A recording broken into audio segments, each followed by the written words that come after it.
And another protest occurred inside the United Nations General Assembly. This time, the protest was by the Israeli ambassador to the United Nations. Did not end particularly well. He was dragged out of the General Assembly and detained. He joins us, the permanent representative of Israel to the United Nations, Gilad Erdan. Nice to see you, sir. Thank you for having me, Greta. All right, so first of all, I guess the First Amendment we could say is alive and well in the United States when we see those protests.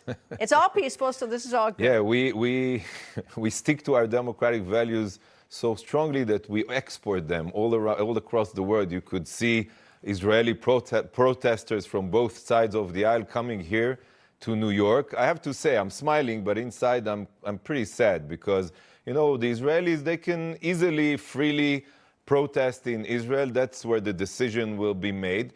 And coming here to New York, during, you know, the high-level week of the UN, when we want to draw the attention to the real problems of the world, the human rights violations taking place in Iran, the Palestinian anti-Semitism, the atrocities in Syria, and instead, you know, our citizens are coming here and taking the attention to the only vibrant democracy in the Middle East. So what happened to you? What were you protesting? And it was inside, you held up a picture? Yeah, I came to the speech of the Iranian President Raisi.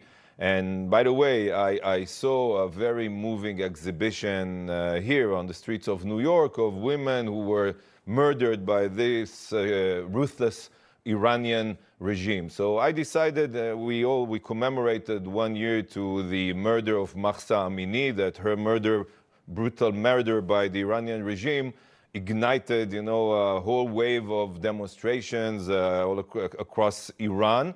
And after that, they executed many protesters. So I wanted to draw the attention of the world to the fact that inside the UN that was founded in order to prevent atrocities after Second World War, after the Holocaust, they accept President Raisi. They give him, you know, the red carpet treatment, as if he's like a respectful leader, without, you know, telling him the truth about the atrocities that he's committing inside his country. Okay, so you weren't arrested, you were detained. Detained, yeah. I held peacefully, silently, I held up. Are there any rules prohibiting that? I mean, you know, were the rules that say you can't hold up pictures inside the...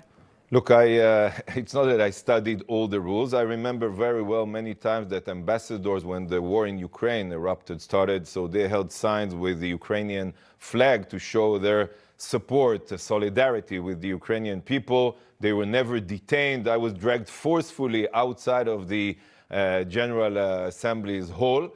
But thank God, what they did to me, and we all know that Israel is facing a strong bias against us at the UN. You know, what's sort of interesting is that you know, what protests do, what your protest did, is that it's certainly because, I mean, an ambassador doesn't usually get detained. I mean, that's unusual. It draws greater attention to what happened to the woman in Iran who died a year ago when she was arrested by the morality police for her hijab was improperly placed. So, I mean, so you did achieve getting the attention. I mean, you're here. You've been on other news organizations talking about it. Otherwise, probably no one would be talking about it.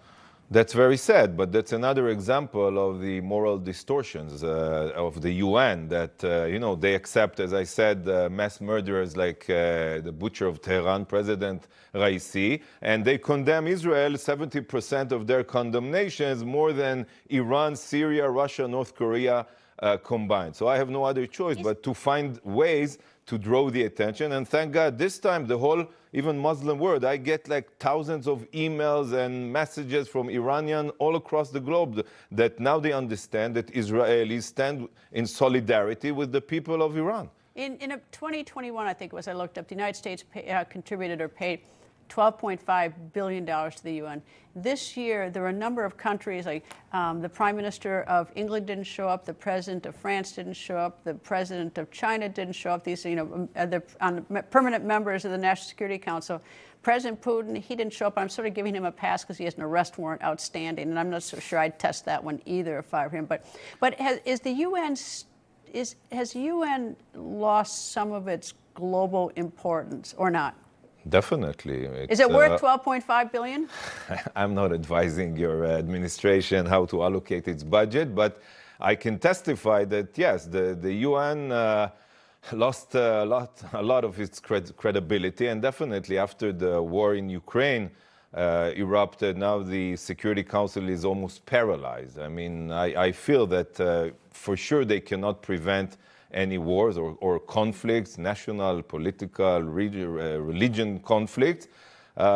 It has some advantages, but, well, I don't know if it's worth the cost. That's up to you to decide. You're the biggest supporters, contributors to the UN. We have a lot of complaints against the UN. We definitely want to defund some of its bodies like UNRWA that, you know, allows the Palestinians to continue to include anti-Semitic content and teach the Palestinian kids that Israel shouldn't exist, and many complaints that we have, but it's not only up to us.